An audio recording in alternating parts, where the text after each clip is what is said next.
Hi, everyone. Thank you for having me here today. As he said, I am obsessed with this question of what we need to do to better ask and empower our generation to build careers committed to the public good. It comes from a belief that the biggest binding constraint on progress is people, and that the only way we'll solve the biggest problems of our time is if we have more great people devote their lives to creating new solutions. And this is a room full of people who've already made that decision, and as was said in your introduction, you had to fight to get here. But these should be the most competitive jobs in the country. They're the most important jobs, what you all do. And so thanks for letting me come here and speak with you today. I'm going to do two things. Steve asked me to start by sharing my personal story of what I've done so far, why I came to care so much about this question of getting people into public service. And then I'll share a few ideas about what you all can do to help in that challenge. It's sort of a little bait and switch. I'm not really going to speak about what you personally can do to build an impact career in terms of your own personal work, but more about how you can have a lot of impact by bringing in other great people. By bringing in others who are as good as you or better than you, or better than me, you can have exponential impact beyond your individual work. And so I'm going to share a few thoughts about how to do that. So I'll start with my personal story. I got hooked on this topic after spending some time working in a refugee camp in northern Zambia. And this camp was way up by the border with the DRC, and I was supposed to be working on AIDS there. And pretty quickly I realized that though the government of Zambia and the UN had negotiated a deal to provide drugs for HIV in this community, they weren't getting where they needed to be. And there was money there, a commitment made, but they didn't have the people to build the systems that they needed to deliver drugs. And I became close doing this work with a grandmother there named Mama Katele, who, by the time I met her, had been trying to get these drugs for some time and was getting sicker and sicker. At this point, she was under 100 pounds, frail. She had lesions up and down her arms and was hacking. And both sad and angry that she wasn't able to get this treatment that she really needed. But she wanted to work together on educating her community about both how to avoid getting HIV, but also to try to find others with HIV to help make sure that their needs were met. And so as we started working, I met with more and more people trying to make this happen. She got sicker and sicker, and we failed, and she died. And I was furious, and so were my friends, and we decided to start a student campaign in the US to try to mobilize and inspire students to fight AIDS. What they do tactically is we started student chapters that raise funds for HIV treatment, but the real goal is to show students what impact they can have in this work and ask them to come join in this fight for health equity. And a few years in, I had had hundreds of conversations that went something along the lines of, all right, I'm sold, I want to do this, how do I get started? And felt like the answers were pretty bad, that there's not a real clear way for a lot of these young people to launch the careers in public service that they seek. And so some other young people, and I, Barbara and Jenna Bush being two of them, but also some young folks at Google and other friends, started something called Global Health Corps, which is a fellowship for emerging leaders in health. And we give them a year-long position to help build health systems. And it's largely with governments or nonprofits that work with governments. And as was said, I'm now a grad student, so I don't deserve credit for the most recent developments by any means. But we now have fellows working in Zambia with the government to ensure that they can get treatment to the patients who need it most.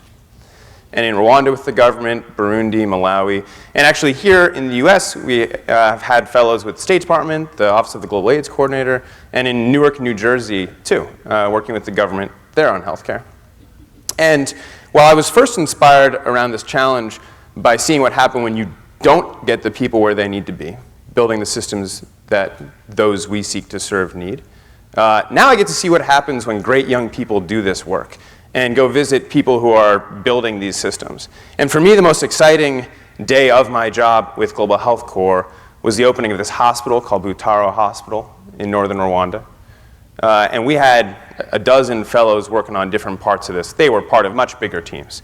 But we had fellows working on the procurement plan, the new pharmacy, the actual architecture of the building. One fellow wrote the strategic plan for the operations for the hospital. And this is a government hospital built on a hill that used to be a military base in Rwanda.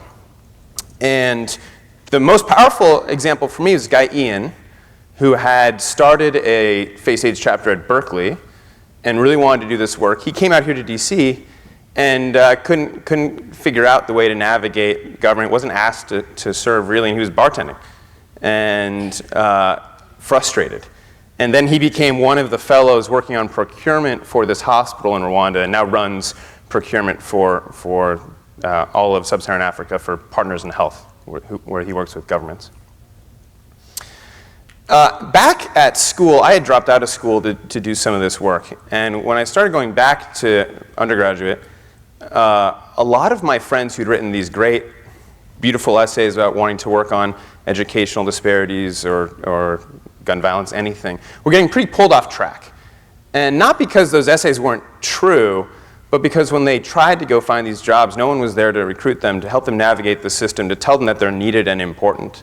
And there were many others, though, eager to recruit that top talent. And a lot of them got sort of pulled off track from what they wanted to do. And so my buddy Fagan and Harris and I became student government nerds and tried to work on a few systems to pull young people into service. Proud of what we did, but a few years later together, we started this bigger initiative with the Aspen Institute, looking at what we need to do to recruit the next generation of talent for public service. And that's government, nonprofits, and social impact for-profits. And we've done a fair bit of research now on this question, and I want to share 5 ideas for how you all can help bring in this next generation. So the first is, I beg you all to be evangelists for public service. To go back to your campuses and your communities and tell other people that they're needed in service. Right now, public service careers in general are pretty bad at going out and doing that evangelizing work. It was already said earlier, but government's not that popular. And while 80% of millennials say that having a public impact, helping someone in need, is a direct quote, is a very important criteria for them for what they want to do, a little under 1 in 20 want to work in the government. And that should scare us because of the important work that you all do. And so I urge you to go out there, go back to your campuses, speak about the good work that you do, and understand that you have to because other groups are.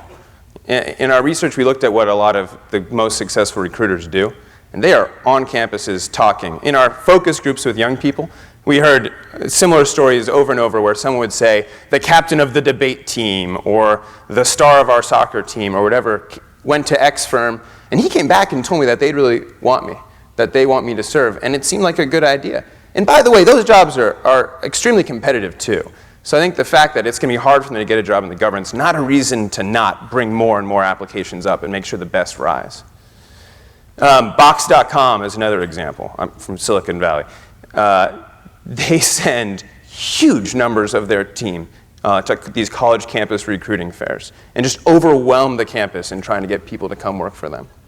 And one great example in public service, Teach for America, for an example, did 40,000 on-campus meetings last year to try to persuade young people to go into education.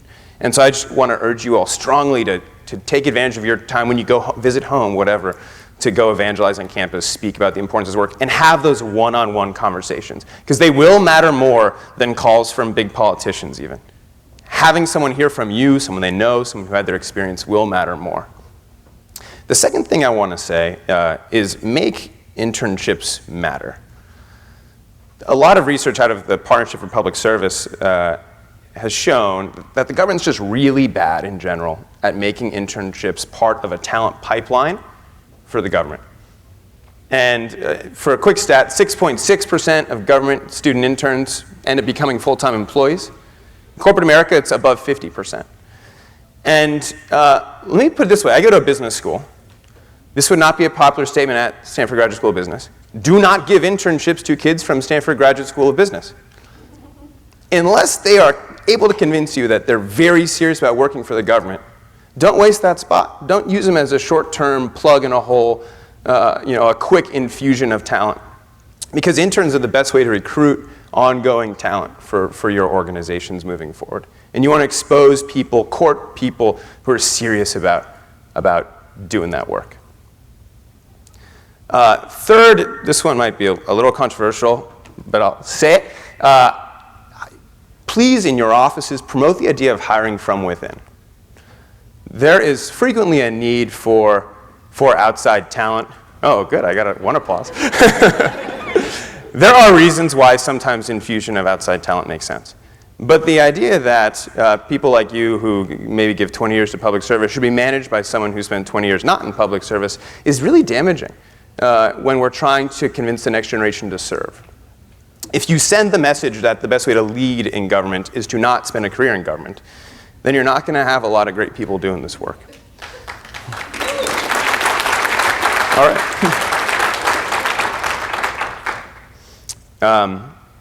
I'll just say, by the way, that GE realized this decades ago. They don't hire in a lot of senior execs from the outside. The big consulting firms, similarly, don't hire in senior execs from the outside. And I'm not saying tell 20-year-olds who didn't start serving at 22 that they shouldn't work in government, obviously. But I think this idea of promoting from within is extremely important. And not all of you are yet in positions where you get to make such decisions, but some of you are, and many of you will be. And pushing for that's really important.